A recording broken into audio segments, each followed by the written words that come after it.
Take one hand to the opposite shoulder, draw it from the shoulder all the way down to the hip, and then allow your hand to flick off. We do that 3 times. And if you want to, when you can gently pull here onto the shoulder and flick, and once more. Good, then coming to the other shoulder.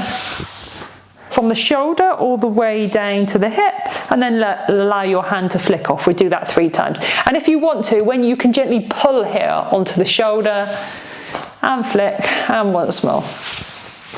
Good, then coming to the other shoulder. So you're gently pulling from the shoulder. Actually, I say gently, but it's not. It's quite a firm pressure, actually. So you're pulling on the shoulder as long as that feels okay. And then to the opposite hip, and once more.